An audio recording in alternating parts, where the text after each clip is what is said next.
Assalamualaikum warahmatullahi wabarakatuh. Innal hamdalillah nahmaduhu wa nasta'inuhu wa nastaghfiruh wa natubu ilayhi wa na'udzu billahi min shururi anfusina wa min sayyiati a'malina. Man yahdihillahu fala mudilla lahu wa man yudlil fala hadiya lahu. أشهد أن لا إله إلا الله وحده لا شريك له وأشهد أن محمدا عبده ورسوله صلوات الله وسلامه عليه نبينا وحبيبنا محمد صلى الله عليه وعلى آله وصحبه وسلم. قال الله تعالى في كتابه الكريم: يا أيها الذين آمنوا اتقوا الله حق تقاته ولا تموتن إلا وأنتم مسلمون. أما بعد. Ikhwani wa khadimuddin rahimani wa rahimakumullah. Saudara-saudariku sekalian, Bapak Ibu sekalian yang semoga Allah tabaraka wa taala selalu memberikan keberkahan dalam kehidupannya. Alhamdulillah, kita bersyukur kepada Allah atas segala limpahan karunia dan nikmat yang Allah berikan kepada kita semua, sehingga pada kesempatan pagi hari yang berbahagia ini Allah tabaraka wa taala masih terus melimpahkan berbagai macam nikmatnya, karunia-Nya kepada diri kita semua, sehingga kita dapat duduk hadir pada tempat terbaik di atas muka bumi ini, yaitu fi baitin min buyutillah, di salah satu rumah dari rumah-rumah Allah Azza wa Jalla ini, untuk meningkatkan keimanan kita, meningkatkan ketakwaan kita kepada Allah Jalla wa Ala, duduk sejenak di majelis ilmu ini, dan semoga Allah Azza wa Jalla selalu berikan ilmu yang bermanfaat kepada kita semua. Amin. Salat dan salam semoga tercurah kepada Rasulina Al-Karim, Nabi kita Muhammad sallallahu alaihi wasallam, Nabi akhir zaman, Nabi yang telah membawa kita dari zaman kejahiliahan, dari zaman kebodohan, dari zaman keterasingan akan ilmu menuju zaman yang terang-terang akan ilmu syar'i, itu zaman as-sunnah. Ikhwatul iman rahimani wa rahimakumullah, melanjutkan mabahats kita yang nggak tahu kapan itu, masya Allah sudah lama kayaknya, insya Allah ya, tentang tanda-tanda atau ciri-ciri qalbun salim. Sudah berapa tanda kita bahas? Sekarang yang 10, betul? Sudah 9 tanda sudah kita bahas ya. Kita ulang sedikit mungkin secara cepat. Tanda yang pertama, orang yang hatinya qalbun salim, mentauhidkan Allah Azza wa Jalla dan juga mencintainya. Pasti ini orang yang hatinya salim, hatinya bersih, hatinya sehat, pasti mentauhidkan Allah Azza wa Jalla dan juga mencintai Allah Azza wa Jalla. Yang kedua, mengikuti Rasul sallallahu alaihi wasallam dan para sahabat dalam beragama. Yani ittiba'ur Rasul, mengikuti Rasul sallallahu alaihi wasallam dan juga jelas para sahabat dalam beragama, itu mengikuti pemahaman para sahabat juga. Yang ketiga, benci kepada dosa dan maksiat. Di orang yang hatinya salim, orang yang hatinya sehat, bersih, maka insyaallah taala orang tersebut akan benci kepada dosa dan kemaksiatan kepada Allah Azza wa Jalla. Yang keempat, nulis lagi nih, masya Allah, dari ulang lagi. Logonya beda. Dikira contekannya masih ada, masya Allah. Kita lama juga kajian. Buku baru dan bukunya baru, betul juga, masya Allah, bukunya baru. Yang keempat, sedih jika terluput dari amal saleh yang biasa dilakukan. Sedih jika terluput dari amal saleh. Jadi hatinya sedih ketika dia terluput dari amal saleh, apalagi amal saleh yang memang biasa dia lakukan. Yang kelima, semakin zuhud kepada dunia, betul, masya Allah. Semakin zuhud kepada dunia, lebih membesarkan akhirat, mengecilkan dunia. menjadikan akhirat sebagai tujuan utama hidupnya, bukan dunia sebagai tujuan utama.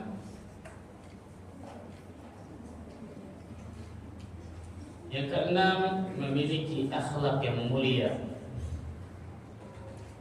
Memiliki akhlak yang mulia. Jadi orang yang hatinya salim, salah satu tercerminnya akan tercermin pada akhlaknya tambah baik, akhlaknya tambah mulia, akhlaknya tambah bagus, masya Allah. Yang ketujuh, beribadah kepada Allah, banyak beribadah kepada Allah, banyak beribadah kepada Allah,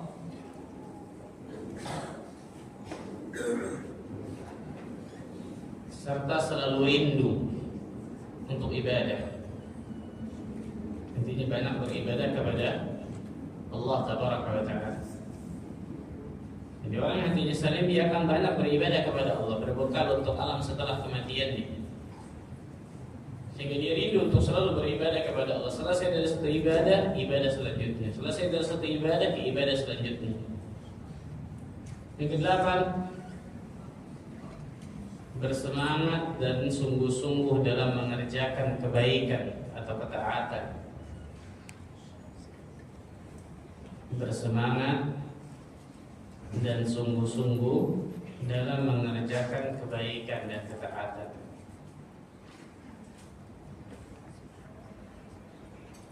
Bersemangat dan sungguh-sungguh dalam mengerjakan kebaikan dan ketaatan. Yang terakhir,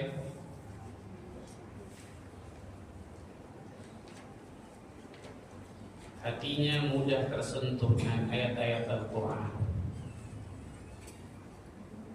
Jadi hati orang yang qalbun salim itu mudah tersentuh dengan ayat-ayat Al-Quran. Jadi mudah tersentuhnya bukan karena nonton drakor, rajin, bukan, tapi karena ayat-ayat Al-Quran.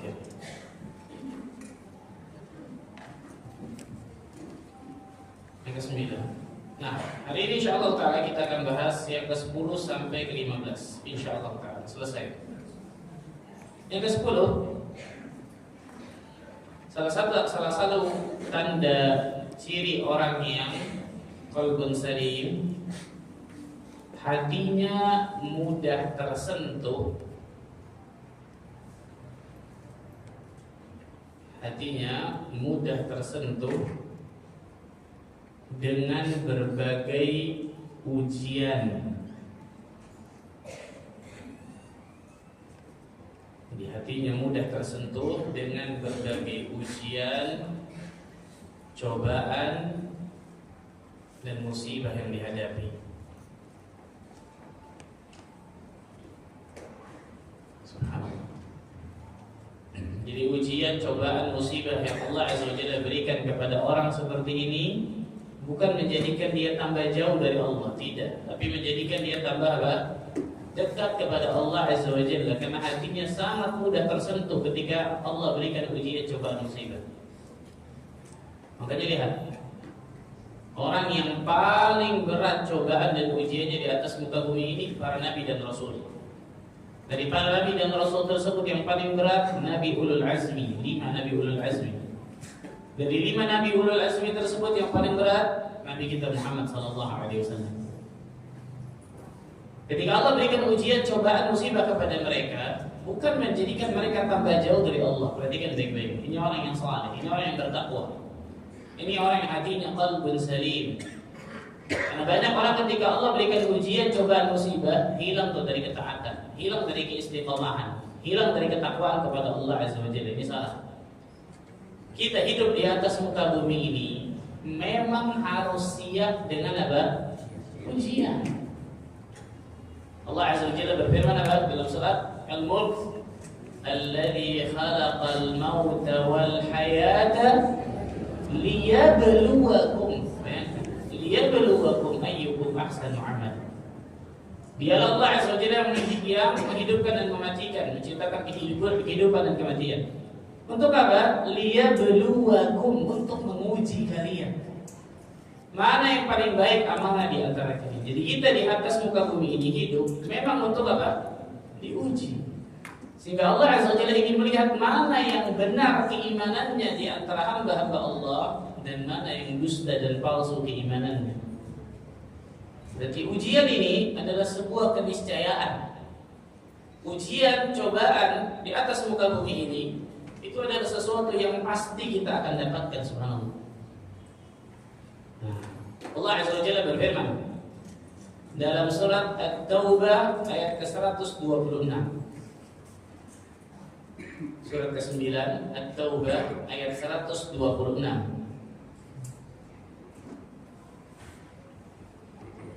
أولا يرون أنهم يفتنون في كل عام مرة أو مرتين ثم لا يتوبون ولا هم يذكرون.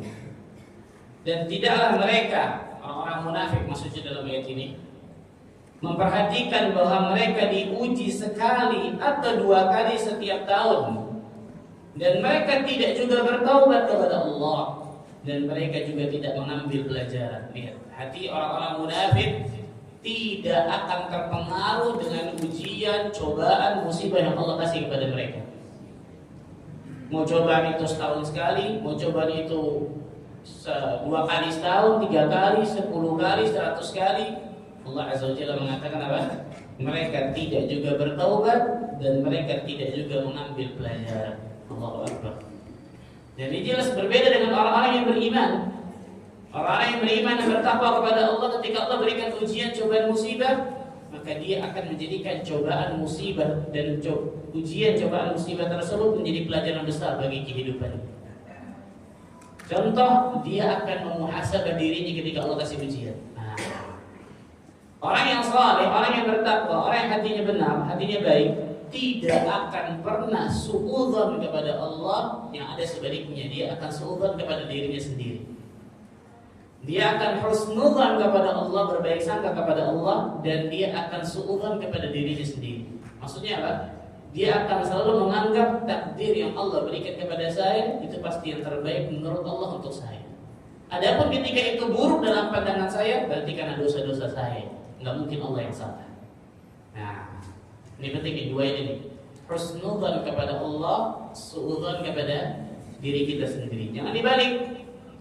Banyak kaum muslimin ketika Allah berikan ujian, cobaan, musibah, ya Allah, saya kan sudah sholat, saya sudah sedekah, saya sudah ini, kenapa engkau masih kasih ujian sama saya? Ini namanya suudzan ke Allah, husnudzan kepada diri sendiri. Suudzan ke Allah, berburuk sangka kepada Allah. Kenapa Allah kasih anak seperti ini? Padahal saya sudah sholat, sudah ini. Perhatikan ya. Harusnya kebalik. Harusnya husnudzan kepada Allah, berbaik sangka kepada Allah, dan suudzon kepada diri kita sendiri. Maksudnya suudzon kepada diri kita sendiri maksudnya apa? Muhasabah, bahwa ini ujian ini, cobaan ini, musibah ini insyaallah karena dosa-dosa saya. Ini istimewa insyaallah. Nah, orang yang hatinya salim, qalbun salim, dia tahu dia hidup di atas muka bumi ini tidak akan mungkin pernah lepas dari ujian dan cobaan. Subhanallah. Jadi sunnatullah. Allah berikan ujian, cobaan itu sunnatullah.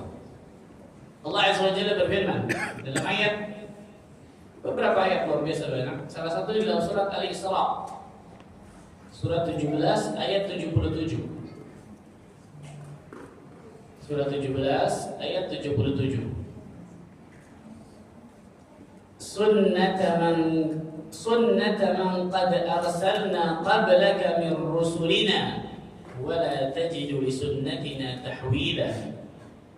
Yang demikian itu kata Allah merupakan ketetapan bagi para rasul kami yang kami utus sebelum engkau ya Muhammad.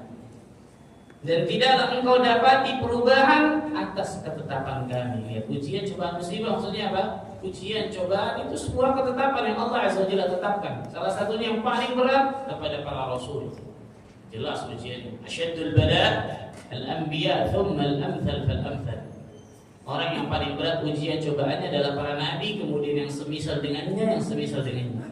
Yubtala rajul bihasabi dinihi. Seseorang akan diuji oleh Allah Azza wa Jalla sesuai dengan tingkatan agamanya. Agamanya kuat, maka ujiannya pun kuat. Agamanya biasa aja lemah, maka sesuai dengan agamanya tersebut seseorang akan diuji. Berarti Pak Ustaz, kita agamanya biasa-biasa aja lah, supaya ujiannya biasa-biasa. Banyak orang gitu ya.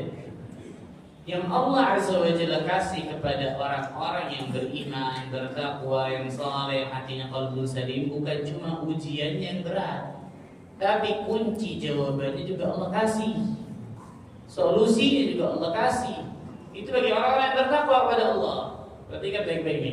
Jadi jangan hanya berpikir bahwa ketika Allah berikan ujian berat kita nggak dikasih solusi, nggak mungkin, mustahil. Kalau kita bertakwa kepada Allah, wa may yattaqillaha yaj'al lahu makhraja wa yarzuqhu min haitsu la yahtasib. Barang siapa yang bertakwa kepada Allah, Allah akan berikan jalan keluar dari segala permasalahan hidupnya. Dan Allah Azza wa Jalla akan berikan rizki kepadanya dari arah yang tidak disangka-sangka, dengan syarat orang itu bertakwa kepada Allah.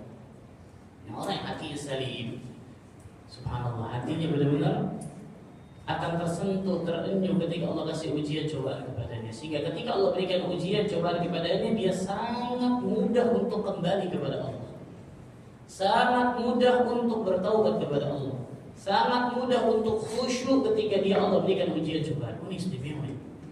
Apa kata Ibnu Qayyim al-Jauziyah?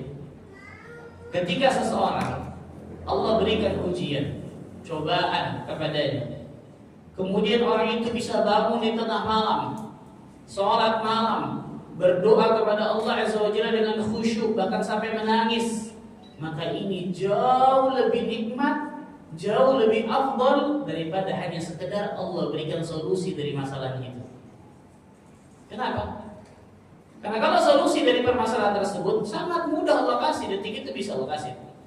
Tapi betapa banyaknya orang-orang yang tidak Allah berikan taufik untuk bisa bangun malam, sholat dengan khusyuk, bahkan sampai menangis menikmati ibadahnya. Kita diciptakan untuk itu. Ibnu Qayyim menyebutkan luar biasa. Ketika seseorang Allah kasih ujian cobaan musibah ini, kemudian orang itu contoh tadi bisa bangun malam, bisa khusyuk dalam sholatnya, menangis dalam doanya, tadarruk, benar-benar menghinakan dirinya, membesarkan Allah. Ini jauh lebih afdal daripada hanya ketika Allah berikan langsung solusi dari permasalahannya. Nah, banyak dari kita yang tidak memahami. Ketika Allah berikan ujian cobaan musibah, maunya cepat langsung Allah kasih apa? Solusi. Maunya cepat Allah kasih langsung kunci jawabannya. Nggak sabar, subhanallah. Allahu Akbar. Lihatlah bagaimana Nabi Yusuf alaihissalam. Allah berikan kenikmatan yang luar biasa tinggi dan besarnya di dunia bahkan di akhirat. Setelah apa? Musibah plus musibah plus musibah plus musibah plus musibah. Musibah dimusuhi, dihasati sama kakak-kakaknya, menjadikan Nabi Yusuf dimasukkan di dalam sumur. Itu musibah besar luar biasa. Musibah dijual jadi budak di pasar budak, bayangkan, dengan harga yang sedikit. Musibah bekerja jadi budak di rumah Al-Aziz, musibah. Musibah dituduh memperkosa istri dari Al-Aziz, musibah. Musibah masuk ke penjara bertahun-tahun, musibah lama. Bayangkan, musibah plus musibah plus musibah plus musibah plus musibah. Hasilnya apa? Allah Azza wa Jalla jadikan tangan kanannya raja pada Raja Mesir pada saat itu, menjadi menteri yang luar biasa tingginya kedudukannya di negeri Mesir, sehingga bisa mendapatkan berbagai macam fasilitas yang istimewa. Itu baru di dunia. Di akhirat, jelas surga Allah Azza wa Jalla lebih luar biasa. Makanya Allah mengatakan, kok ambilnya belakang? Tenang lebih tenang, saya. Ini kurang maju ya, maju silakan maju. Sampai mana tuh lupa saya semuanya? Nabi Yusuf alaihissalam betul. Nabi Yusuf alaihissalam. Ketika Allah berikan ujian cobaan musibah, lihat Nabi Yusuf alaihissalam dari musibah pertama sampai musibah terakhir, bahkan ketika Allah jadikan menteri yang luar biasa tingginya, tidak merubah keadaan Nabi Yusuf, tetap jadi orang saleh. Tidak merubah keadaan Nabi Yusuf, tetap jadi orang bertakwa kepada Allah. Betul? Banyak orang mengatakan nikmatnya dikit sih Pak Ustaz, coba nikmatnya banyak, saya bertakwa. Bohong. Musibahnya berat sih Pak Ustaz, coba musibahnya tak berat-berat, saya bertakwa sama Allah. Bohong. Nih, Nabi Yusuf alaihissalam tidak merubah. Nabi Yusuf dari kecil mendapatkan musibah, dimusuhi sama kakak-kakaknya, dimaafkan nanti di ujungnya. Tapi surat Yusuf itu luar biasa kalau kita baca. Dituduh berzina sama istri dari Al-Aziz, yang ujung-ujungnya kemudian taubat istri tersebut, ngaku di depan raja. Ketika masuk penjara, tetap sholat, soleh, bahkan bergaul dengan narapidana yang lain dengan akhlak yang luar biasa mulia. Bahkan disebutkan dalam sebagian riwayat, orang-orang yang keluar dari penjara mau masuk lagi ke penjara, mau bermuamalah dengan Nabi Yusuf, saking luar biasanya akhlak Nabi Yusuf. Ketika jadi menteri, tetap jadi orang bertakwa. Maka orang yang bertakwa nggak ada urusan Allah kasih kekayaan, Allah kasih kemiskinan, Allah kasih kesehatan, Allah kasih sakit, Allah kasih waktu luang, Allah kasih waktu yang sempit, Allah kasih kenikmatan hidup, kesulitan hidup. Orang yang bertakwa tetap Allah berikan keistimewaan luar biasa dunia akhirat bagi dirinya. Nah, banyak orang menyangka bahwa ujian, cobaan itu hanya segala sesuatu yang tidak mereka sukai. Betul ya? Sakit, kesulitan hidup, kemiskinan, kefakiran, waktu yang sempit, oh itu ujian, itu musibah. Siapa yang bilang? Apakah sehat bukan ujian? Apakah kemudian kenikmatan hidup bukan ujian, kekayaan bukan ujian, waktu yang luang bukan ujian? Betapa banyaknya orang-orang diuji dengan hal-hal seperti ini di kelapangan, kenikmatan, tidak lulus. Qarun, Allah berikan ujian berupa apa? Harta yang luar biasa berlimpahnya, lulus? Enggak. Yatajaljal ila yaumil qiyamah, terus menggulung ke dasar bumi sampai hari kiamat terjadi itu. Dengan hartanya dan seterusnya. Fir'aun dengan kekuasaannya, lulus enggak? Lulus enggak? Mungkin mau lulus, subhanallah. Nah, lulus. Ditenggelamkan oleh Allah Azza wa Jalla ke Laut Merah dengan kekuasaannya, berani mengatakan ana rabbukumul a'la, aku Tuhan yang maha tinggi. Na'udzubillah. Sebutkan semua. Orang-orang kafir Quraisy, Abu Lahab, Abu Jahal, Utbah bin Rabi'ah dan seterusnya, diberikan kemuliaan berupa nasabnya mulia, kekayaannya luar biasa, ketampanan, apa yang dia inginkan masalah dunia dapat itu, tapi menjadi penghuni neraka itu. Allah berikan ujian berupa kelapangan, kenikmatan, gak lulus. Nah, perhatikan baik-baik ini. Jadi kita hidup di atas muka bumi ini memang untuk diuji. Nabi SAW mengatakan, ma yazalul bala bil mu'min wal mu'minah, senantiasa ujian akan menimpa kepada seorang mukmin dan mukminah, fi nafsihi, pada dirinya, wa waladihi, pada anaknya, wa malihi, pada hartanya, hatta yalqallah wa ma alaihi khatiyah. Sampai kapan ujian tersebut? Sampai dia berjumpa dengan Allah enggak bawa dosa-dosa sama sekali. Allahu Akbar. Maka orang yang hatinya salim, hatinya selamat, hatinya sehat, orang tersebut akan mudah mengambil pelajaran dari setiap ujian yang Allah berikan kepadanya. Tidak pernah suudon kepada Allah. Hatinya luar biasa mudah tersentuh dengan ujian yang Allah kasih kepadanya. Dan ini kenikmatan tersendiri Bapak Ibu sekalian. Kenikmatan tersendiri. Karena betapa banyak orang-orang yang Allah berikan ujian yang tadinya orang itu istiqamah di jalan Allah, ketika Allah kasih ujian, cobaan, musibah, melenceng dari jalur istiqamah itu.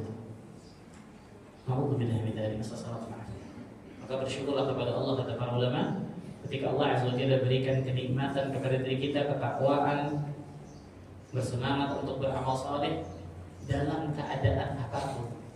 Ketika Allah kasih nikmat kepada kita, atau ketika Allah Azza wa Jalla berikan ujian, cobaan, musibah kepada kita. Yang ke-10. Yang ke-11. Di antara tanda qalbun salim yang ke-11,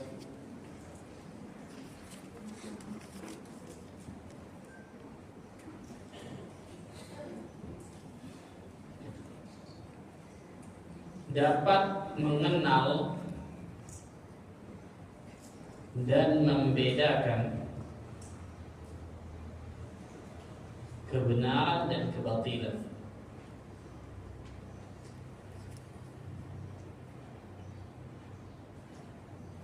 Dapat mengenal dan membedakan kebenaran dan kebatilan. Nabi SAW bersabda dalam sebuah hadis yang sahih yang diriwayatkan Imam Muslim dari sahabat Hudzaifah bin Yaman radhiyallahu anhu. Rasulullah SAW bersabda, "Tu'radul fitanu 'alal qulubi kal hasiri 'udan 'udan." Fitnah memasuki hati manusia itu sedikit demi sedikit, bagaikan tenunan sehelai tikar. Sekarang masih ada tikar ini. Jarang ya, betul ya? Hah, masih banyak? Tahu tikar ya? Oh tahu lah, betul. Gadget nggak tahu tikar. Kalau ibu-ibu bapak-bapak tahu ya misalnya. Jadi fitnah memasuki hati manusia itu setiap harinya sedikit demi sedikit seperti tenunan tikar, satu setiap hari. Apa kata Nabi Sallallahu Alaihi Wasallam?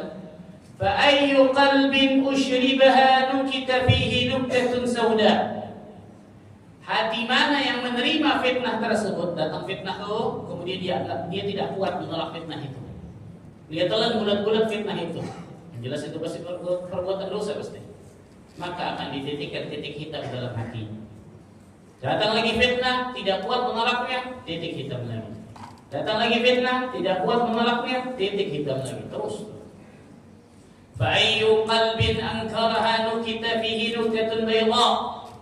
Barang siapa yang datang fitnah kepadanya, kemudian dia menolaknya, dia mengingkarinya, dia kuat nih, nggak boleh ini dosa nih, ini kedurhakaan, ini bahaya di neraka nih. Dia kuat menolaknya, enggak, saya nggak mau lakukan itu. Akan dititikkan titik putih dalam hati, bayangkan subhanallah. Datang lagi fitnah, kuat menolaknya, titik putih lagi. Datang lagi fitnah, kuat menolaknya, titik putih lagi. Maka Nabi Sallallahu Alaihi Wasallam mengatakan, hatta tasir ala qalbain, sampai menjadi dua jenis hati.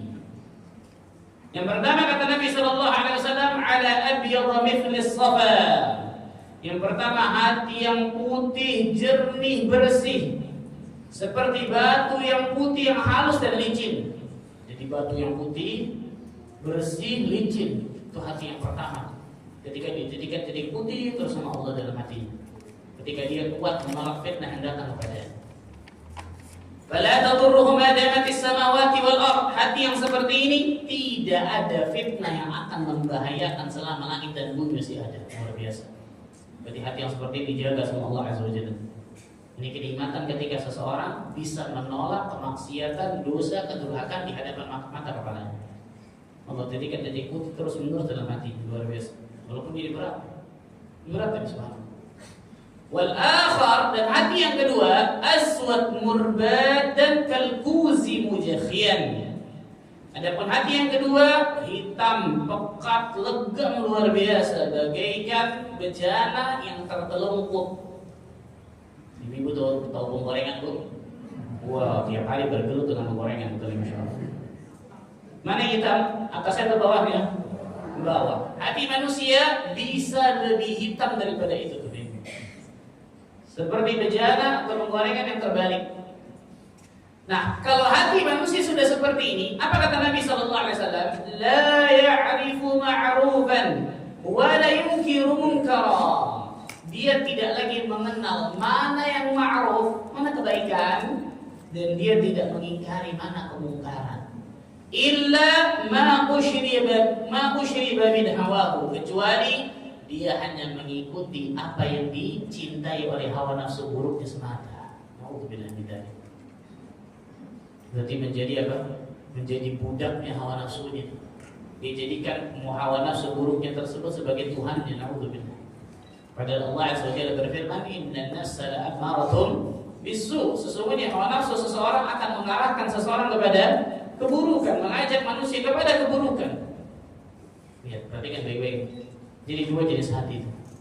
Nah, hati yang hitam, pekat, legam, ketika hati tersebut hitam, dia nggak kenal mana perkara yang ma'ruf yang baik untuk dirinya, dia tidak mengingkari mana perkara yang mungkar. Atau dia tahu ini perkara yang ma'ruf, ini perkara yang baik, mengarahkan dirinya ke surga, tapi tidak ada kekuatan untuk bisa mengikuti kebenaran itu. Dia tahu ini kemungkaran, keburukan, mengarahkan diri ke neraka, dosa, maksiat, kedurhakaan. Tidak ada kekuatan untuk bisa menjauhi maksiat dan dosa tersebut. Nauzubillah. Kenapa? Karena hatinya sudah hitam, pekat, legam, luar biasa, dikuasai oleh syaitan. Berarti orang-orang yang hatinya salim, orang-orang yang hatinya selamat, bersih, sehat, dia akan tahu nih, ini jalan ke surga, ini jalan ke neraka. Dia bisa membedakan ini kebenaran, ini kebatilan. Ini kesyirikan, ini tauhid. Ini kemaksiatan dan dosa, ini ketaatan kepada Allah Azza wa Jalla. Ini sunnah Nabi Sallallahu Alaihi Wasallam, ini kebid'ahan. Nah, seterusnya. Ini bisa membedakan antara tersebut. Dan bukan cuma membedakan, perhatikan baik-baik. Bukan cuma membedakan, bukan cuma dia tahu nih, ini jalan ke surga, ini jalan ke neraka. Ketika dia tahu ini jalan ke surga, maka Allah akan berikan kemudahan dia menempuh jalan ke surga itu. Ketika dia tahu ini jalan ke neraka, maksiat, dosa, Allah akan berikan kekuatan, kemampuan kepada dirinya untuk menjauh dari jalan keburukan itu. Karena ada orang-orang yang hidayahnya itu berhenti sampai pengetahuan saja, tapi tidak Allah berikan untuk mengamalkan pengetahuan atau ilmu yang sudah diketahui. Contoh, setiap hari kita doa kepada Allah, ihdinas siratal mustaqim. Ya Allah, tunjukilah kami ke jalan yang lurus ya Allah. Jalannya siapa? Siratal ladzina an'amta 'alaihim. Jalannya orang-orang yang Kau berikan nikmat atas mereka ya Allah. Siapa orang-orang yang Allah berikan nikmat? Ghairil maghdubi 'alaihim waladdallin. Bukan jalannya orang-orang yang Kau murkai dan bukan jalannya orang-orang yang Kau sesatkan. Siapa yang dimurkai sama Allah? Yahudi. Kenapa Yahudi dimurkai? Karena mereka punya ilmu tapi tidak mengamalkan ilmunya. Siapa yang disesatkan oleh Allah dalam ayat ini? Nasara. Karena mereka beramal tapi tidak ada ilmunya. Maka para ulama ketika menafsirkan, sebagian ulama menarik nih, sebagian ulama menafsirkan ayat ihdinas siratal mustaqim, tunjukilah kami ke jalan yang lurus ya Allah. Siratal ladzina an'amta 'alaihim, jalannya orang-orang yang Kau berikan nikmat. Siapa itu? Jalannya orang-orang yang Allah berikan kemudahan untuk berilmu dan beramal. Apa itu? Mengetahui ini nih jalan kebenaran. Yang pertama tahu nih, ini jalan kebenaran, ini jalan kebatilan. Yang kedua, Allah berikan kemudahan untuk mengamalkan ilmu yang telah diketahui. Berarti ketika dia tahu itu kebenaran, dia ikuti. Ketika dia tahu ini keburukan, kebatilan, jalan ke neraka, dia jauhi. Karena ada orang-orang, saya katakan tadi apa? Hidayah yang Allah kasih itu cuma yang pertama. Yang keduanya enggak. Apa itu? Hanya mengetahui ini baik, ini buruk. Ini jalan ke surga, ini jalan ke neraka. Tapi hidayah yang kedua enggak Allah kasih. Tidak Allah berikan kemudahan untuk bisa mengikuti kebenaran, dan tidak Allah berikan kemudahan untuk bisa menjauhi kebatilan. Bisa dipahami? Nah, maka ketika kita minta kepada Allah, ihdinas siratal mustaqim, siratal ladzina an'amta 'alaihim, itu minta dua hal tuh, ya Allah, tunjuki kami ya Allah mana jalan ke surga ya Allah, dan berikan kemudahan kami mengikuti jalan ke surga itu. Nah, itu mudahnya tuh, subhanallah.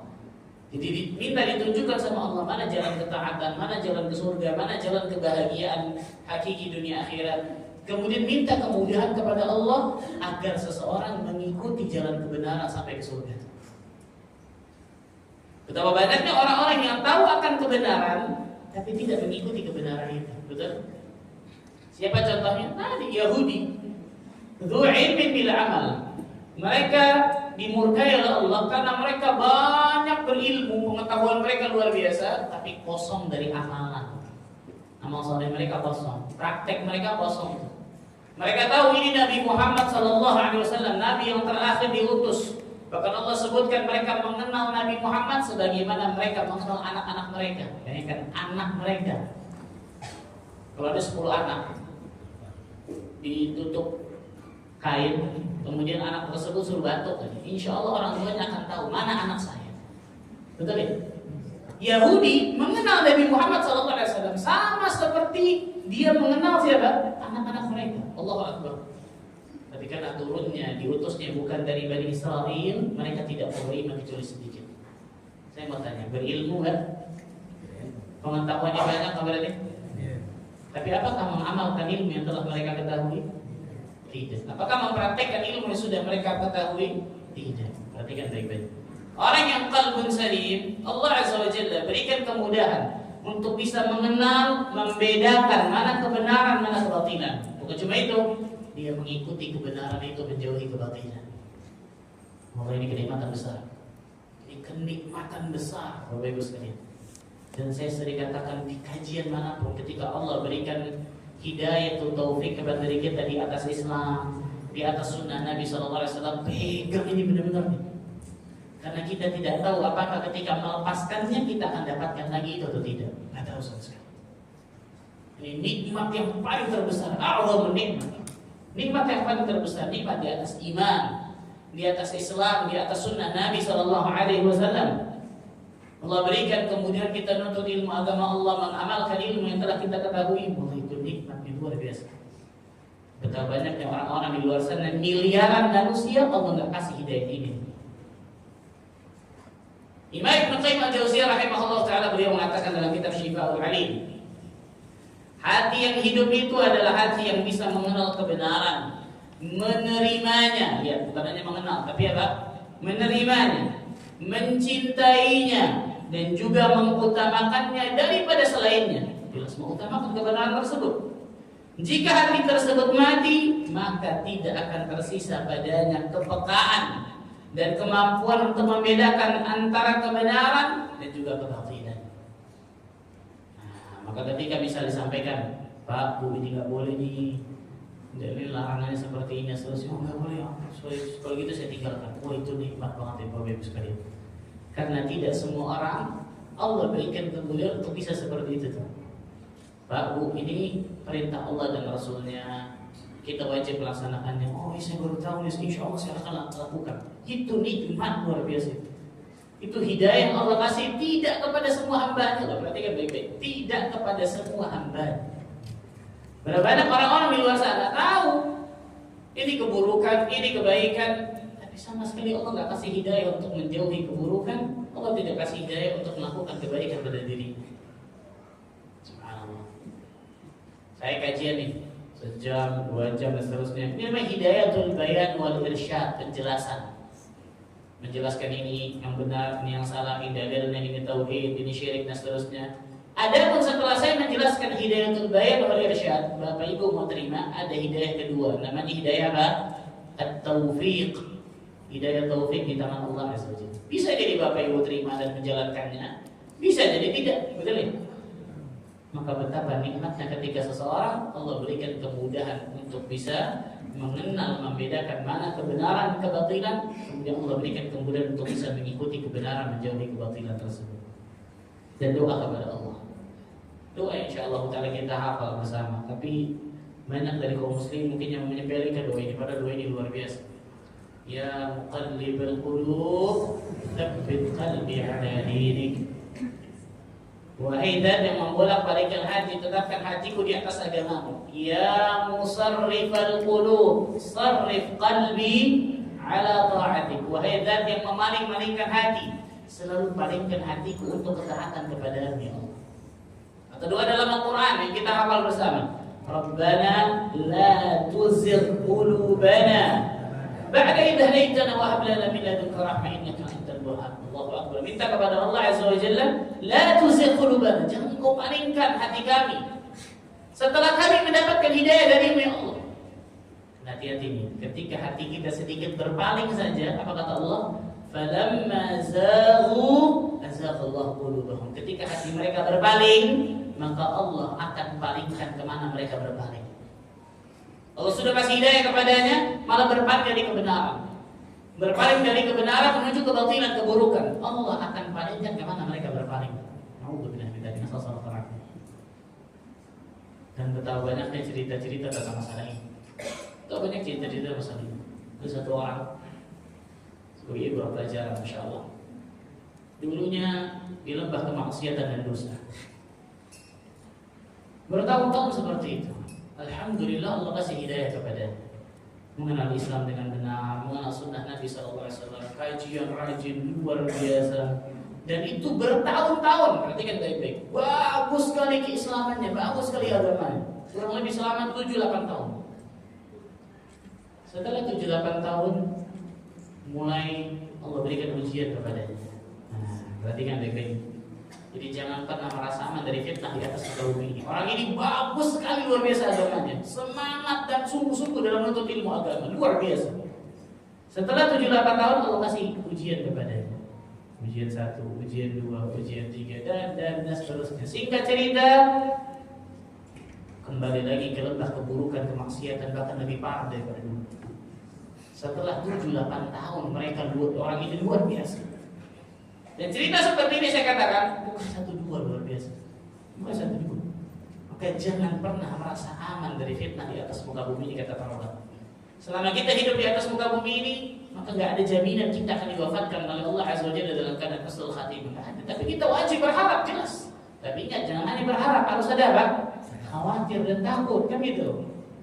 Sehingga rasa harap dan rasa takut ini seimbang antara kedua ini, seperti dua sayap burung atau bawang. Yang ke-12, di antara tanda, mesti nyambung pada hakikat ini sampai ke-11. Di antara tanda qalbun salim, mudah menjauhi perkara yang haram dan syubhat. Mudah menjauhi perkara yang haram dan juga syubhat. Jadi orang itu Allah berikan kemudahan untuk bisa menjauhi perkara-perkara yang Allah haramkan dan juga perkara yang syubhat. Nabi SAW mengatakan, hadis ini ada di kitab Arba'in Nawawiyah, innal halala bayyin wa innal harama bayyin. Sesungguhnya yang halal itu jelas, yang haram itu jelas. Wa bainahuma umurun mushtabihat, dan di antara keduanya itu ada perkara yang syubhat, yang samar. Ini halal apa enggak ya? Ini haram apa enggak ya? Samar. Wa bainahuma umurun mushtabihat, di tengah-tengah ada perkara syubhat nih. Apa kata Nabi sallallahu alaihi wasallam? Faman, barang siapa yang menjaga diri dari perkara syubhat, faqad istabra'a li dinihi wa 'irdihi, maka dia telah menjaga agamanya dan juga kehormatannya. Menjaga dirinya, kehormatannya, agamanya. Wa man waqa'a syubhat waqa'a fil haram. Barang siapa yang terjatuh dalam perkara syubhat, maka biasanya orang tersebut juga akan terjatuh ke dalam perkara yang haram. Tapi yang jadi masalah adalah biasanya perkara yang syubhat ataupun yang haram itu menggiurkan. Betul Bapak Ibu? Betul Bapak Ibu? Kau tahu, Masya Allah. Biasanya perkara yang haram, perkara yang syubhat itu menggiurkan. Contoh, ma'isyah, seseorang cari nafkah di atas muka bumi ini. Ketika cari nafkah, ada hal-hal yang syubhat. Bahkan a'udzubillahi min dzalik, ada hal-hal yang haram. Tapi ternyata untungnya gede, untungnya besar, luar biasa. Sedangkan yang halal, kita amat ya subhanallah.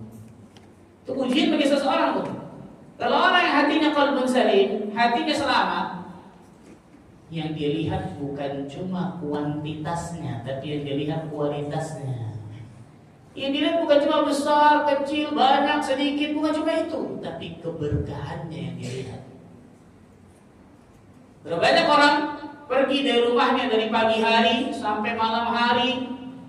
Ya kan, semalam satu orang cerita, Ustaz saya dulu kerja bertahun-tahun, pergi gelap, pulang gelap. Bayangkan, pergi gelap, pulang gelap, tidak ketemu sama anak istri kecuali liburan. Terkadang pun liburan masih kerja. Betul ya? Jadi bukan satu yang cerita ke saya, insya Allah. Pergi gelap, pulang gelap, bayangkan subhanallah. Sehingga ketika saya riset, udah gitu apa? Pergi gelap, pulang gelap, tempat kerjaannya haram. Benar ini subhanallah, bertahun-tahun. Ini cerita sampai luar biasa, sampai sedih luar biasa. Pergi gelap, pulang gelap, kerjaannya haram ya, luar biasa. Sehingga Allah berikan hidayah kepada saya, mengenal sunnah Nabi, kemudian saya riset dari kerjaan saya dagang biasa. Sampai di satu waktu kata dia, saya pagi hari keluar membawa dagangan orang Mesir. Macet luar biasa di salah satu pasar di tengah kota. Orang tuh antin, saya dapatkan sinar matahari masuk ke mobil bak saya. Itu saya nangis bahagia kata dia. Luar biasa. Orang lagi ngamuk-ngamuk nih, macet luar biasa. Dia kena sinar matahari yang bertahun-tahun gak pernah dapat ke dia. Sinar matahari masuk ke mobil bak dia, nggak ada AC luar biasa. Bawa barang dagangan yang dia bawa. Dia nangis bahagia luar biasa. Oh luar biasa. Banyak orang menyangka kebahagiaan itu hanya tentang masalah harta, masalah kuantitas saja. Allah salah besar luar biasa. Kan besar. Kalau dia mengambil sesuatu yang haram, walaupun itu sebanyak-banyaknya, itu tidak akan pernah memberikan kebahagiaan kepada dirinya. Yang ada memberikan kesumpahan, kegalauan, kehinaan dunia akhirat bagi dirinya. Jadi luar biasa, bukan satu dua. Dan yang bahayanya adalah ketika seseorang masuk ke dalam sesuatu yang haram, apa kata para ulama? Fa'lam anna lahu akhawat. Ketahuilah, sesuatu yang haram itu biasanya akan ngajak saudara-saudara yang lain. Ketika orang misal mengambil sesuatu yang haram dari nafkahnya, dari ma'isyahnya, biasanya bisa akan berdampak macam-macam tuh. Tiba-tiba kemudian rumah tangganya berantakan, tiba-tiba yang ini selingkuh, tiba-tiba anak dibandel kayak bangkau. Wah, luar biasa. Ini yang haram yang bayangkan. Ibnu Qayyim al-Jauziyah menyebutkan dalam kitabnya Ad-Da' wad-Dawa, ada puluhan bahaya efek buruk dari maksiat dan dosa. Salah satunya. Maka ketika Allah berikan kemudahan seseorang untuk menjauhi perkara yang haram, perkara yang syubhat, Allah itu kenikmatan besar. Kenikmatan besar. Nabi sallallahu alaihi wasallam mengatakan la ya'tiyanna 'alan nasi zamanun la yubali bihi al-mar'u min aina akhadha al-mal amin halal amin haram. Pasti akan datang nanti satu masa di mana manusia tidak memikirkan lagi dari mana didapatkan hartanya. Mau halal kek, mau haram kek, hantam enggak ada urusan. Yang penting dapatkan harta. Kita katakan zaman sekarang, sadaqah Rasulullah sallallahu alaihi wasallam, benar apa yang disabdakan oleh Nabi sallallahu alaihi wasallam. Depan mata kepala kita lihat. Bahkan sebagian kaum muslimin mengucapkan perkataan yang sangat gak pantas kaum muslimin mengucapkan ini. Ya adalah Ustaz, yang haram aja susah Ustaz, kepada yang halal. La ilaha illallah. Wallah malu ini kaum muslimin ngomong seperti ini. Allah Azza wa Jalla ciptakan manusia dengan segala macam amalan yang dia lakukan, dan salah satunya rizkinya Allah jamin. Wa ma min dabbatin fil ardi illa 'ala Allahi rizquha. Tidak ada dabbah, binatang melata di atas muka bumi ini kecuali Allah jamin rezekinya. Binatang melata, bayangkan. Cicak makanannya apa? Nyamuk. Nyamuknya terbang, cicaknya nempel. Masuk akal? Enggak. Allah jamin rezekinya. Manusia Allah kasih kekuatan lebih daripada binatang melata itu. Allah kasih akal pikiran, Allah kasih hati, Allah kasih manusia untuk bisa doa minta kepada Allah, berusaha dengan sekuat tenaga. Takut akan rezeki. La ilaha illallah. Gimana ini? Ada puluhan ayat dalam Al-Quran Al-Karim Allah Azza wa Jalla menjamin rezeki seseorang. Dan ada satu ayat, syaitan menakut-nakuti manusia akan kefakiran. Satu ayat. Syaitan menakut-nakuti manusia akan apa? Kefakiran, kemiskinan, kesulitan hidup di dunia. Tapi betapa banyak manusia kemudian yang mengikuti itu bisikan-bisikan syaitan tersebut, sehingga mengambil segala sesuatu yang haram ataupun syubhat. Hati-hati. Orang yang qalbun salim, ketika disampaikan kepada dirinya tidak boleh, ini haram, ini malah ini syubhat, dia akan tinggalkan itu semua. Dia akan tinggalkan karena dia yang menjadi prioritas utama hidupnya, bagaimana saya bahagia di akhirat, bukan cuma di dunia. Bukan cuma di dunia nggak boleh, enggak. Bahagia dunia akhirat jelas. Katakan doa Rabbana atina fid dunya hasanah itu kan minta kebahagiaan dunia dan akhirat. Tapi jelas akhirat jauh lebih penting kan itu. Jauh lebih penting. Ibnu Rajab Al-Hambali rahimahullah taala dalam kitabnya Jami'ul Ulum wa Hikam dia mengatakan, baiknya amal badan seseorang dan juga kemampuannya untuk menjauhi yang haram serta meninggalkan perkara syubhat, maka itu semua tergantung pada baiknya hatinya. Allahu Akbar. Lihat, baiknya hatinya seseorang itu pasti akan mempengaruhi tentang amalan badan seseorang dalam kemampuannya menjauhi yang haram ataupun yang syubhat. Dan dalil ma'ruf tentang masalah ini. Ala wa inna fil jasadi mudghah, ketahuilah dalam tubuh manusia itu ada segumpal daging. Idza saluhat saluhal jasadu kullu. Ketika segumpal daging itu baik akan menjadikan seluruh tubuhnya baik. Wa idza fasadat fasadal jasadu kullu. Dan apabila segumpal daging itu buruk akan menjadikan seluruh tubuhnya itu buruk. Ala wa hiyal qalbu, itu adalah hati manusia. Itu adalah hati manusia. Maka ingat baik-baik. Ingat baik-baik. Bukan hanya banyak, bukan hanya kuantitas yang penting, enggak. Tapi yang paling penting kualitas seseorang. Kualitas dari harta yang berkah, kualitas dari keluarga yang sakinah mawaddah warahmah, kualitas dari amal salehnya, kualitas dari ketaatannya kepada Allah, kualitas ibadahnya, dan seterusnya. Subhanallah. Yang ke-13. Di antara ciri qalbun salim yang ke-13, mudah memahami dan mengamalkan ilmu. Ciri dari orang yang qalbun salim, maka orang tersebut mudah untuk bisa memahami dan mengamalkan ilmu.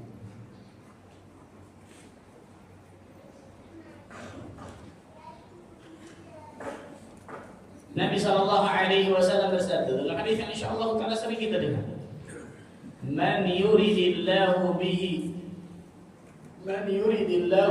khairan yufaqihu fid din. Barang siapa yang Allah inginkan kebaikan bagi seorang hamba, maka Allah akan fahamkan dia tentang ilmu agama Allah. Berarti mafhum mukhalafah dari hadis ini, mafhum mukhalafah itu pemahaman sebaliknya. Barang siapa yang Allah inginkan kebaikan, maka Allah akan fahamkan dia tentang agama. Berarti barang siapa yang Allah tidak inginkan kebaikan bagi seorang hamba, Allah tidak akan fahamkan dia tentang agama ini. Allah akan jadikan dia jahil, bodoh akan agama ini. Nah, kita semua ini pemahaman nih. Al-ilmu al-fahm, ilmu itu pemahaman. Rasul tidak mengatakan barang siapa yang Allah inginkan kebaikan kepadanya, Allah kayakan hartanya, tidak. Allah tinggikan pangkat jabatannya, tidak. Allah banyakkan kemudian rumahnya, tidak. Apalagi itu semua. Allah kuatkan fisiknya, atau paras wajahnya cantik atau tampan, tidak sama sekali. Tapi Allah jadikan apa? Yufaqihu fiddin. Allah fahamkan dia tentang ilmu agama. Nabi SAW mendoakan anak yang kecil yang baru lahir, Abdullah bin Abbas pada saat itu. Apa yang didoakan oleh Nabi? Allahumma 'allimhu at-ta'wil wa faqihhu fid-din. Ya Allah, ajarkan dia tentang tafsir Al-Qur'an dan fahamkan dia tentang agama ini. Allahu akbar, subhanallah. Perhatikan baik-baik. Nah, maka menjadi kewajiban bagi diri kita untuk berdoa kepada Allah Azza wa Jalla agar Allah berikan pemahaman yang baik kepada kita tentang ilmu agama ini. Karena betapa banyak orang-orang tidak memahami ilmu agama ini dengan benar, dengan pemahaman yang benar, kan gitu. Contohnya orang-orang Khawarij misalnya.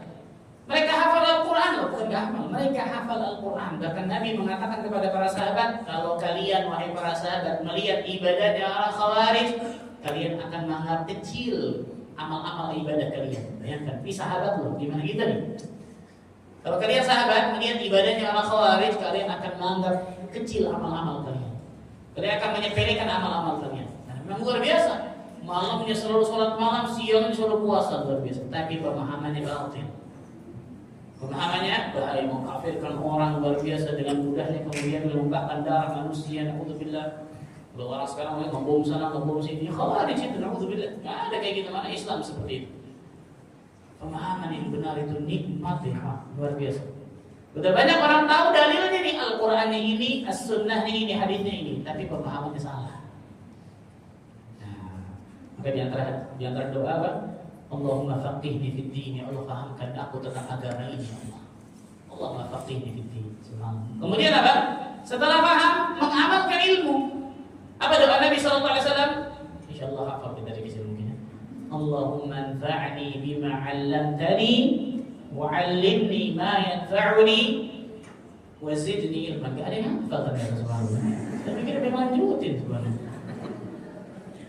Allahumma anfa'ni bima 'allamtani. Allah berikan manfaat dari apa yang Kau ajarkan kepadaku ya Allah. Berikan manfaat untukku dari apa yang Kau ajarkan ilmu kepada diriku. Wa 'allimni ma yanfa'uni. Dan ajarkan diriku dari apa yang aku tidak ketahui ya Allah. Wa zidni ilman, dan berikan aku tambahan ilmu. Luar biasa ini. Allahumma anfa'ni bima 'allamtani wa 'allimni ma yanfa'uni. Doa kepada Allah Azza wa Jalla nih, agar Allah berikan kemudahan kita berilmu tentang ilmu agama Allah dan mengamalkan ilmu yang telah kita ketahui. Kan mengamalkan berarti bagi siapa? Diri sendiri. Mengamalkan ilmu itu bagi diri sendiri. Kalau bagi orang lain mendakwahkan ilmu, mengajarkan ilmu. Mengamalkan ilmu bagi diri sendiri. Orang-orang saleh terdahulu terkenal dengan ini. Ketika mereka berilmu ke satu ilmu, mengamalkan. Berilmu ke satu ilmu, mengamalkan. Berilmu ke satu ilmu, mempraktikkan dalam hidupnya. Rasul sallallahu alaihi wasallam bersabda, "La tazulu qadam 'abdin yaumil qiyamati hatta yus'al." Tidak akan bergeser kaki seorang hamba di hari kiamat nantinya sampai ditanya beberapa pertanyaan. Salah satunya, an ilmihi madza fa'al. Tentang ilmu agamanya, apakah dia amalkan ilmu agamanya tersebut atau tidak? Orang yang hatinya qalbun salim, Allah akan berikan pemahaman yang mudah kepadanya tentang ilmu agama Allah, dan dia dengan mudah untuk bisa mengamalkan ilmu-ilmu yang telah diketahui tersebut. Mulai nikmat luar biasa. Para sahabat Nabi radhiyallahu anhum jami'an dititipkan setengah bahkan 2/3 dunia ini nih, karena mereka punya dua kekuatan, quwwatul ilmiyah wa quwwatul amaliyah. Kekuatan ilmu dan kekuatan amal. Mereka berilmu tentang ilmu agama Allah dan mereka mengamalkan ilmu agama yang telah mereka ketahui. Nah, ini istimewa insyaallah. Maka doalah kepada Allah Azza wa Jalla agar Allah Azza wa Jalla berikan ilmu yang bermanfaat bagi diri kita. Karena ilmu yang bermanfaat adalah ilmu yang diamalkan. Contoh, kita tahu nih, oh ini ternyata ajaran Allah dan Rasulnya ya. Ini perintah Allah dan Rasulnya, berarti saya harus kerjakan. Nah, ini mengamalkan ilmu. Kita tahu nih, ini yang haram, ini gak boleh, ternyata dilarang sama Allah dan Rasulnya. Enggak, saya gak bakal lakukan itu lagi insya Allah. Ini mengamalkan ilmu namanya. Bukan ketika dia tahu ini yang haram, dosa besar, dosa kecil Ustaz. Ya, mau ngapain aja dosa besar, dosa kecil.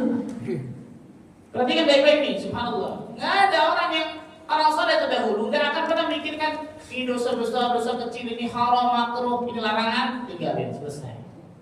Ini perintah Allah, nggak mungkin mereka pernah memikirkan ini wajib apa sunnah nih. Emang kalau sunnah kenapa? Ini deh. Ini perintah Allah dan Rasul ini saya kerjakan, selesai, titik. Itu harusnya seorang muslim kepada perintah dan larangan seperti itu sikapnya kan gitu. Bukan ketika ada perintah, ini wajib apa sunnah ya? Kalau sunnah kan bisa ya sunnah lah gimana ya? Salah ini makruh apa haram ya? Ya kalau makruh kan masih boleh lah. Salah, perhatikan baik-baik.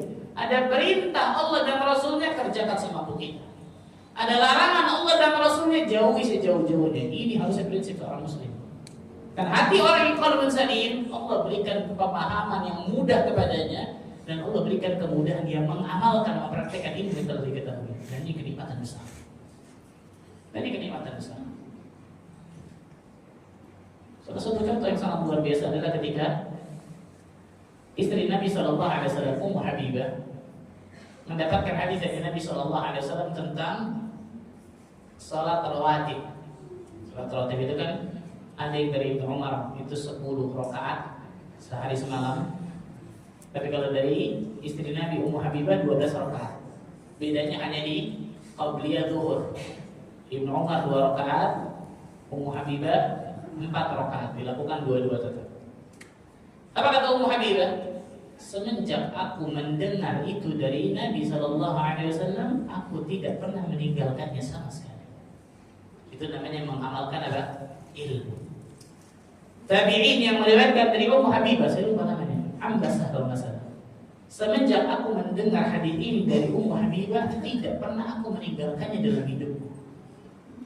Tabi'ut tabi'in yang mendengarkan ini dari tabi'in. Semenjak aku mendengar ini dari Ambasah, tidak pernah aku meninggalkannya seumur hidupku. Ini istimewa nih.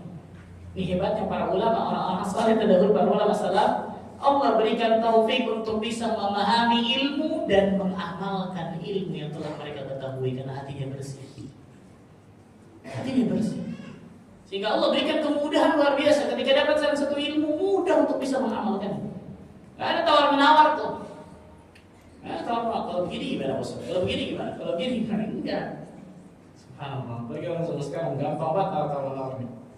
Syekhul Islam Ibn Taimiyah rahimahullah taala dalam kitab Majmu' Fatawa beliau mengatakan, maka sesungguhnya hati apabila ia telah lembut, maka penerimaan terhadap ilmu akan lebih mudah, serta ilmu itu akan lebih kokoh padanya, teguh dan juga membekas. Namun apabila hati itu keras dan kaku, maka penerimaannya terhadap ilmu akan jauh lebih sulit dan sukar. Allahu Akbar. Ya. Jadi kalau hati orang lembut, hati orang dari qalbun salim, hatinya bersih, maka penerimaan akan ilmu mudah. Akan ketika ilmu masuk ke dalam hatinya akan kokoh luar biasa dalam hatinya, teguh dan benar-benar membekas dalam dirinya. Tapi kalau ternyata hati itu keras, hatinya itu ternyata sakit atau bahkan mati, naudzubillah, maka penerimaan akan ilmu jelas pasti akan jauh lebih sulit. Maka berdoalah kepada Allah agar Allah berikan pemahaman ilmu kepada diri kita dan mengamalkan ilmu yang telah kita ketahui. Yang ke-14,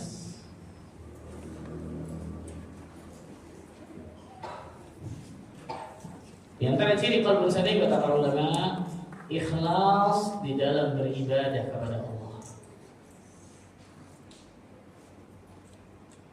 Ikhlas di dalam beribadah kepada Allah Azza wa Jalla.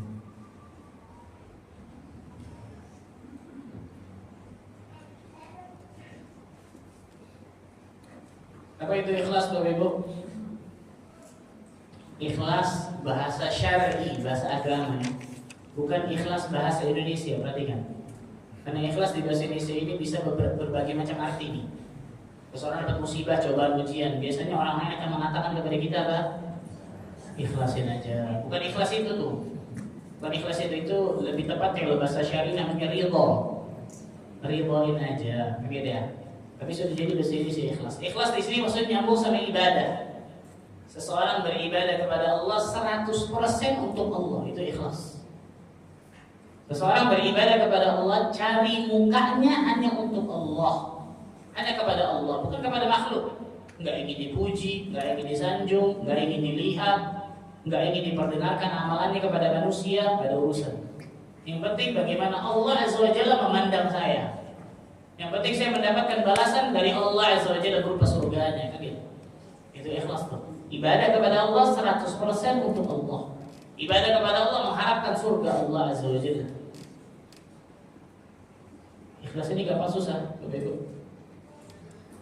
Gampang susah, Bapak Ibu? Susah. Masa susah. Allah Azza wa Jalla berfirman dalam surat Al-Insan ayat ke-9.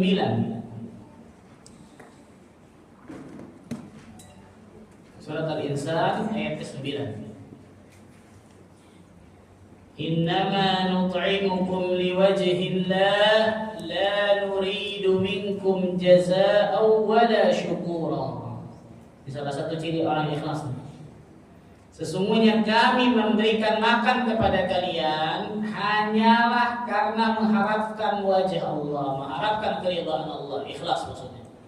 Jadi kami memberikan makan kalian nih benar-benar ikhlas karena Allah Azza wa Jalla. Apa contohnya? Lanjutannya beliau mengatakan, kami tidak mengharapkan balasan dan terima kasih dari kalian.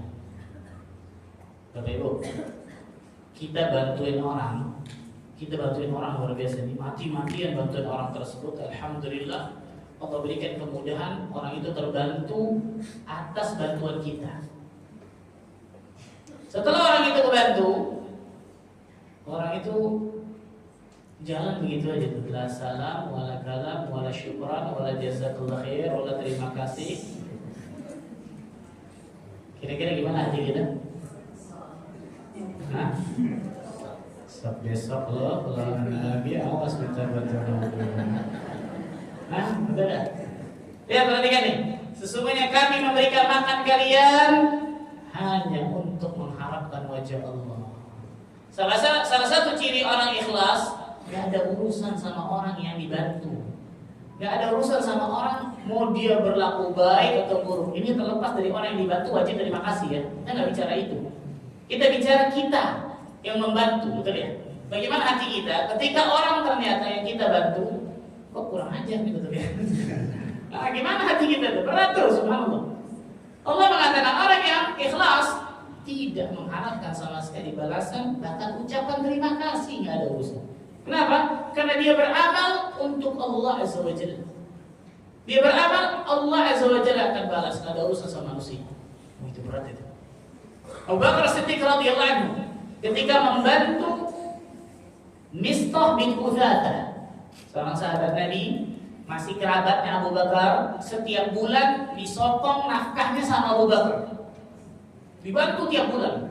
Ketika tersebarnya fitnah haditsatul ifki, fitnah dari orang-orang munafikin bahwa Aisyah itu berzina, Maka sebagian sahabat saking masifnya berita itu, sebagian sahabat terkena dengan fitnah ini, sehingga ikut menyebarkan. Salah satu ikut nyebarin Mistah bin Utsatha. Coba ya kayak berbahasa kita mungkin apa? Wah, ini udah dibantu nusuk dari belakang nih, betul ya? Setiap bulan dibantu nafkahnya sama Abu Bakar, kerabatnya Abu Bakar. Harusnya orang yang paling berhak untuk bantu Aisyah, betul ya? Tapi saking manusia, subhanallah, betul ya? Namanya manusia. Saking masifnya berita dari orang-orang munafikin, maka sebagian sahabat terkena. Salah satunya Mistah terkena berita tersebut, bahkan ikut menyebarkan. Maka Abu Bakar As-Siddiq bersumpah untuk tidak, berjanji untuk tidak membantu lagi, menyetop setiap bulan. Turun ayat itu, surat An-Nur. Paling jelas menjelaskan tentang kesucian Aisyah. Allah yang bela langsung dari atas langit baikkan. Nabi SAW atau yang lain. Allah yang bela dari atas langit luar biasa menurunkan ayat. Banyak ayat yang luar biasa. Salah satunya ayat tentang Abu Bakar As-Siddiq. Ala tuhibbuna ayaghfirallahu lakum? Apakah engkau tidak menyukai ketika Allah memaafkan kalian? Allahu Akbar. Apa kata Abu Bakar? Ya Allah, ya Allah, betul. Saya ingin dimaafkan dosa-dosa saya, ya Allah. Mulai sekarang saya tidak akan pernah memberhentikan nafkah kepada Mistah. Luar biasa. Nah, kita bantuin kamu, Pak. Lanjutlah kira-kira. Itu bedanya kita sama Bakar, betul, insyaallah. Manusia terbaik setelah Nabi dan Rasul. Allahu Akbar. Orang hatinya ikhlas nih. Hatinya qalbun salim, dia akan ikhlas dalam beribadah kepada Allah Azza wa Jalla. Salah satu ini. Mau orang muji, mau orang nyela, gak ada urusan. Saya beribadah, saya melakukan amal soleh karena Allah dapatkan surga, titik selesai. Nah, zaman sekarang ini berat nih. Berapa banyak orang yang butuh validasi manusia ketika dia beramal. Salah ini. Hati-hati nih, medsos ini terkadang penyakit subhanallah. Tadi malam habis sholat malam gimana gitu, gimana bang? Iya. Bikin status gitu ngapain coba subhanallah. Tadi pagi ketika saya keluar, saya sedekah dengan fakir miskin yang banyak, mereka senang dan seterusnya. Salah satu amal saleh yang bisa disembunyikan itu sedekah, betul ya? Bukan berarti kemudian orang yang melakukan tersebut pasti dia, ya enggak. Itu hati manusia kembalinya. Tapi jelas hukum asal amal saleh. Kalau amal saleh tersebut bisa disembunyikan, maka jelas lebih bagus disembunyikan. Perhatikan itu. Yahya bin Ma'in rahimahullah ta'ala. Yahya bin Ma'in teman dekat Imam Ahmad bin Hanbal. Yahya bin Ma'in bercerita tentang Imam Ahmad bin Hanbal. Aku tidak pernah melihat seseorang seperti Ahmad bin Hanbal. Apa itu? Kami telah bersahabat dengan Imam Ahmad ini 50 tahun namanya. Namanya 50 tahun mereka. Sama sekali beliau tidak pernah menceritakan atau bahkan membanggakan sesuatu pun yang merupakan bagian dari kesalehan dan kebaikannya. Allahu Akbar. 50 tahun. Nggak pernah cerita sama sekali kebaikannya, nggak pernah cerita kesalehannya, nggak pernah membanggakan 50 tahun. Ini orang saleh yang luar biasa. Tapi karena kesalehannya Allah jadikan nama yang terkenal sampai detik ini. Harum di tengah manusia. Imam Ahmad bin Hanbal, siapa yang kata luar biasa? Salah satu madzhabul arba'ah. Para ulama mengatakan apa? Kami melihat Imam Malik rahimahullah ta'ala sedikit amalnya yang kelihatan kami, tapi kami yakin namanya terkenal luar biasa di dunia Islam. Pasti banyak amal-amal saleh yang beliau sembunyikan, hanya dirinya dan Allah yang tahu. Rasulullah SAW bersabda, Inna Allah yuhibbul abda taqiyal ghaniyal khafiyya. Sesungguhnya Allah Azza wa Jalla mencintai seorang hamba yang bertakwa, yang kaya hatinya, dan al-khafi. Apa itu al-khafi? Orang yang sering menyembunyikan amal salehnya, ikhlas. Orang yang hatinya salim, hatinya selamat, hatinya bersih, maka Allah akan berikan kemudahan dia untuk selalu ikhlas di dalam amal salehnya. Dan itu kenikmatan saleh. Yang terakhir, yang ke-15.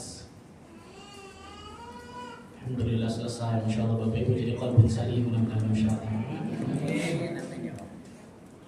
Yang ke-15, mudah menangis karena takut kepada Allah Azza wa Jalla. Mudah menangis karena takut kepada Allah Tabaraka wa Ta'ala.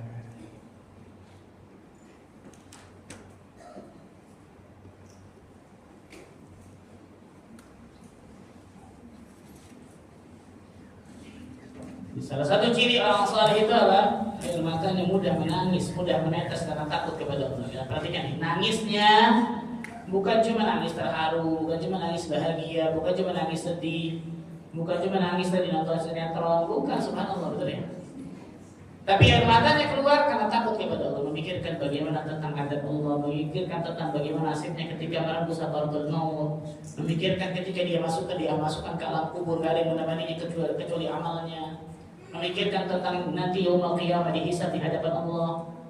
Matahari di atas kepalanya hanya 1 mil, Allah datangkan neraka depan mata kepalanya neraka. Memikirkan bagaimana ketika dia melintasi sirat yang di bawahnya neraka jahanam. Memikirkan nasibnya di akhirat nanti dia dapat surga atau neraka. Ini luar biasa nih. Nabi SAW mengatakan, ainani la tamassuhuma an-nar. Ada 2 mata yang tidak akan pernah tersentuh oleh api neraka, 2 mata ini. Yang pertama, ainun bakat min khasyatillah. Yang pertama adalah air mata yang menetes karena takut kepada Allah. Allahu Akbar. Air mata yang menetes karena takut kepada Allah, nangis karena takut kepada Allah. Istimewa. Air mata yang bisa memadamkan api neraka jahanam. Air mata yang tidak akan pernah tersentuh api neraka Allah. Dan yang kedua, ainun batat tahrusu fi sabilillah. Dan yang kedua adalah mata yang berjaga di jalan Allah Azza wa Jalla. 2 mata maksudnya, 2 mata yang tidak pernah tersentuh api neraka Allah. Yang pertama adalah mata yang menangis karena takut kepada Allah, dan yang kedua mata yang berjaga di jalan Allah, itu jihad fisabilillah. Dia berjaga-jaga dari bab namanya. Ibrahim bin Ash'ath rahimahullah taala berkata, ini seperti dinukil Imam Ahmad dalam kitabnya Az-Zuhd. Kata Ibrahim bin Ash'ath, aku belum pernah melihat seseorang yang rasa pengagungannya terhadap Allah dalam dadanya lebih besar daripada Al-Imam Fudail bin Iyad. Luar biasa. Kalau kita baca biografi Imam Fudail bin Iyad, luar biasa. Ketika beliau mengingat Allah atau disebut nama Allah di sisinya atau sedang membaca Al-Quran, maka muncullah rasa takut serta kesedihan darinya, dan air matanya mengalir dari kedua matanya. Dan beliau pun menangis, sehingga orang-orang yang menghadiri majelis beliau merasa kasihan kepadanya. Karena ada sebagian orang, ya kawan, Allah berikan ujian, air matanya nggak bisa keluar, sulit untuk menangis karena takut kepada Allah. Ketika dibacakan Al-Quran kepadanya, ada tersentuh, nggak ada nangis sama sekali. Ketika diingatkan ayat-ayat Allah dan hadis-hadis Nabi SAW, nggak ada nangis. Padahal ciri khas orang yang saleh adalah air matanya mudah untuk menangis, menetes karena takut kepada Allah. Lihat Nabi kita Muhammad SAW luar biasa. Ada buku yang menghimpun tentang menangisnya Nabi, bercandanya Nabi, marahnya Nabi. Kira-kira yang paling tebal bukunya mana? Menangisnya Nabi SAW. Kemudian setelah itu bercandanya Nabi. Kemudian yang paling tipis, marahnya Nabi. Kalau kita dijadikan buku yang paling tebal yang mana kira-kira? Marah nomor 1, bercanda nomor 2, nangis tipis terus. Subhanallah. Ini manusia terbaik yang menginjakkan kakinya di atas muka bumi ini. Bayangkan yang main-main luar biasa. Rasa takutnya luar biasa, subhanallah. Allahu Akbar. Jadi ciri orang yang saleh. Semakin bertakwa kepada Allah, semakin takut kepada Allah. Rasulullah SAW mengatakan, Sab'atun yudhilluhumullahu fi dhillihi yawma la dhilla illa dhilluh. Ada 7 golongan yang Allah Azza wa Jalla akan naungi di bawah arasy-Nya Allah pada hari tidak ada naungan kecuali hanya naungan Allah di hari kiamat. Salah satunya siapa? Wa rajulun dzakarallaha khaliyan fafadat 'ainah. Seorang laki-laki, seorang hamba Allah yang berzikir di dalam keheningan dia. Di dalam keheningan, bukan di keramaian orang. Dalam keheningan, kesunyian. Tidak ada orang. Mungkin waktu duha, mungkin waktu malam sepertiga malam dia bangun, mungkin waktu siang atau sore, kapanpun itu. Kemudian air matanya mengalir. Allahu Akbar. Ini salah satu orang yang Allah Azza wa Jalla naungi di bawah arasy-Nya Allah pada hari kiamat nantinya. Pada hari tidak ada naungan kecuali hanya naungan Allah Azza wa Jalla. Semoga Allah berikan kemudahan kita untuk mudah menangis karena takut kepada Allah Azza wa Jalla. Ini mungkin secara singkat yang saya bisa sampaikan dari 15 ciri qalbun salim. Semoga Allah Azza wa Jalla berikan kemudahan kita memiliki 15 tanda ini, sehingga Allah Azza wa Jalla bisa berikan hati kita termasuk hati yang salim. Allahumma amin. Wallahu a'lam bishawab. Silakan mungkin kalau ada yang mau bertanya. Bismillahirrahmanirrahim. Assalamualaikum warahmatullahi wabarakatuh. Ustaz, terkait sifat rujuk.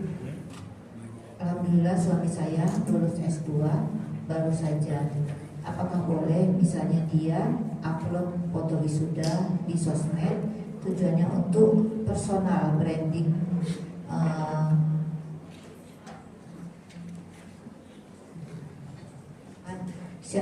mana tahu ada partner bisnis yang mau mengajak collab. Insya Allah tidak ada niatan pamer kepada teman-teman. Barakallahu fiik. Boleh insyaallah. Boleh. Innamal a'malu binniyat wa innamal likulli imri'in ma nawa. Sesungguhnya segala sesuatu tergantung niatnya dan akan dibalas sesuai dengan apa yang diniatkan.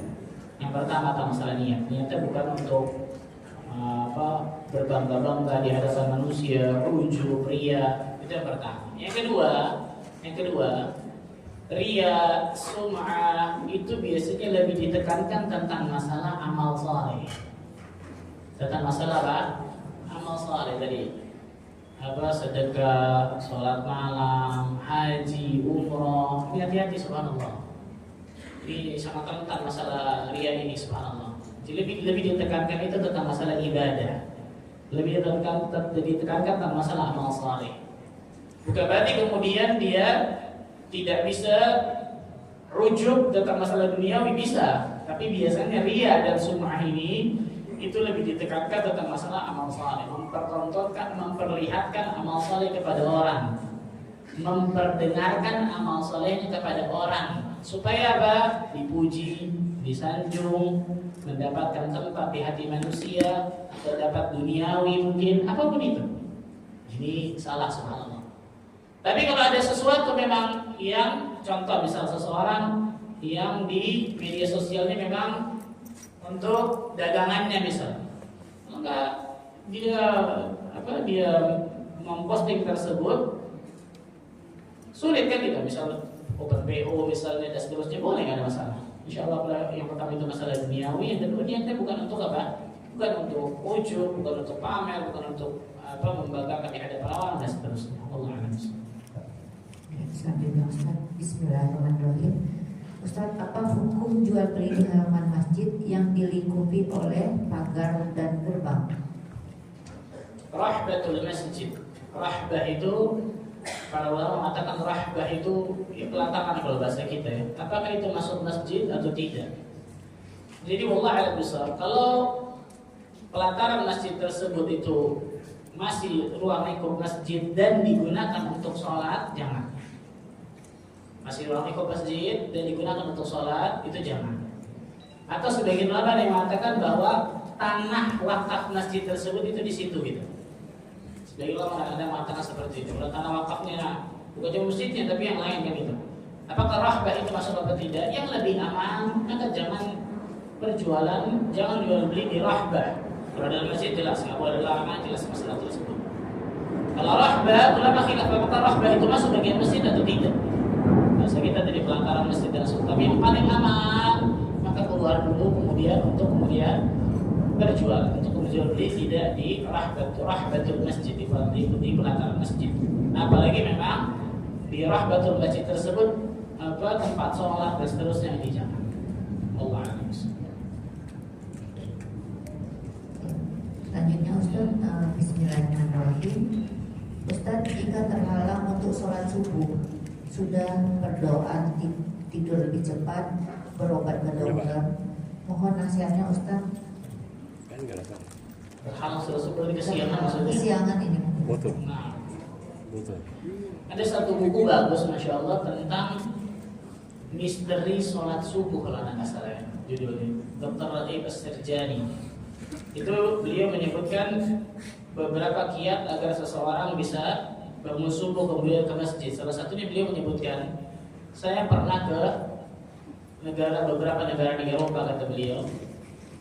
Ketika di pagi hari saya mau ke masjid di subuh hari, ternyata banyak orang-orang tersebut bangun di pagi hari hanya untuk membawa anjing atau peliharaannya tersebut keluar supaya nggak stres. Bayangkan ya, luar biasa ya. dia bangun pagi-pagi nih, yang punya anjing, yang punya binatang peliharaan, untuk ngajak anjingnya, untuk ngajak binatang peliharaannya keluar. Ini binatang mereka. Ini hak Allah Tabaraka wa Ta'ala sholat subuh di masjid. Bagi laki-laki jelasnya. Bagi perempuan sholat subuhnya tepat pada waktunya, subhanallah. Gitu. Di rumahnya itu paling afdal. Dan di masjid boleh, tapi paling afdal di rumahnya. Kenapa kemudian hak Allah Azza wa Jalla lebih dia nomor sekian kan daripada hak makhluknya? Subhanallah, itu salah satu contoh yang sangat luar biasa. Maka apa yang ditanya tadi, doa kepada Allah Azza wa Jalla, nangis sama Allah Azza wa Jalla agar Allah berikan kemudahan untuk bisa sholat subuh. Beli jam alarm 5.10 kalau beli. Betul ya? Telepon temannya, gedein ringtone-nya, setiap sudah dekat subuh tolong bangunin saya nggak mau tahu. Gitu. Pesan sama siapapun, jadi berbagai macam usaha yang bisa dia tempuh selama itu halal, tempuh itu. Doa kepada Allah Azza wa Jalla, sebanyak-banyaknya nangis kepada Allah Azza wa Jalla, Allah berikan kemudahan dan seterusnya. Nah, perhatikan baik-baik seperti ini. Nah, terkadang saja betul Allah berikan ujian bagi sebagian orang yang ternyata sulit luar biasa bagi untuk apa di subuh hari. Semoga Allah Azza wa Jalla berikan kemudahan bagi dirinya yang bertanya. Allahumma. Selanjutnya Ustaz, kalau kita melanggar peraturan yang sudah diumumkan, apakah ini termasuk zolim? Misalnya peraturan di grup-grup WA, media sosial, di tempat-tempat kajian, di kendaraan umum, kereta api dan lain sebagainya, Ustaz. Ya, kalau itu yang pertama peraturan yang memang untuk dibikin sesuatu yang baik, namanya maslahatul mursalah. Maslahat yang dibikin oleh sebagian orang, salah satu bisa untuk oleh pemerintah untuk kemaslahatan manusia. Contoh lampu merah.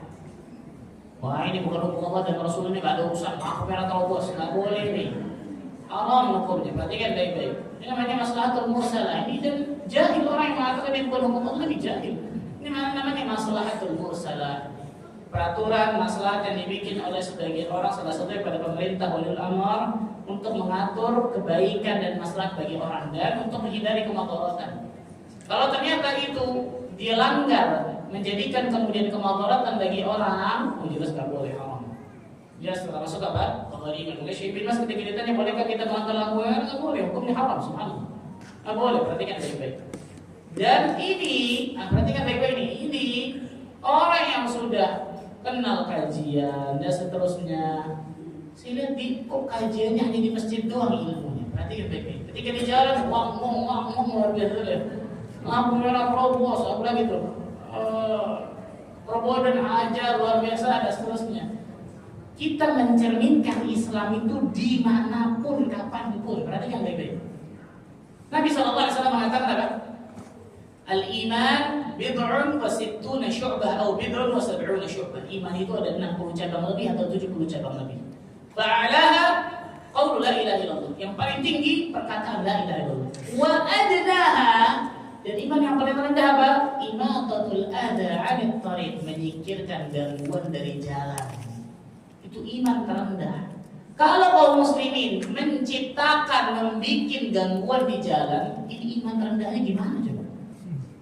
Betul ya? Bisa dimahami, perhatikan baik-baik. Apalagi tadi di kendaraan umum, di ini dan seterusnya.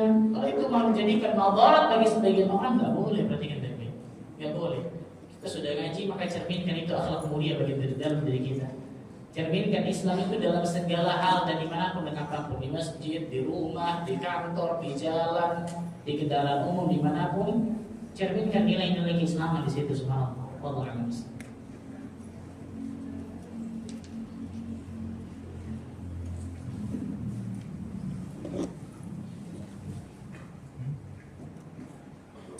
Habis? Cukup Ustaz. Alhamdulillah. Semoga Allah Azza wa Jalla berkahi pertemuan kita. Semoga Allah Azza wa Jalla jadikan kita termasuk orang-orang yang mendapatkan qalbun salim. Semoga Allah Azza wa Jalla bisa wafatkan kita dalam keadaan husnul khatimah. Dan Allah Azza wa Jalla kumpulkan kita di surga Firdaus tanpa hisab dan tanpa adab.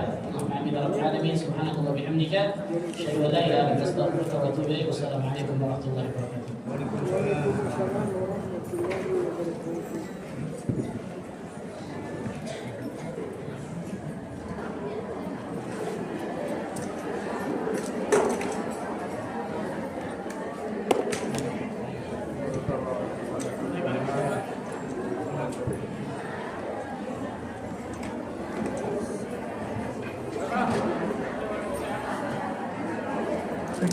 Jun ya. Siap.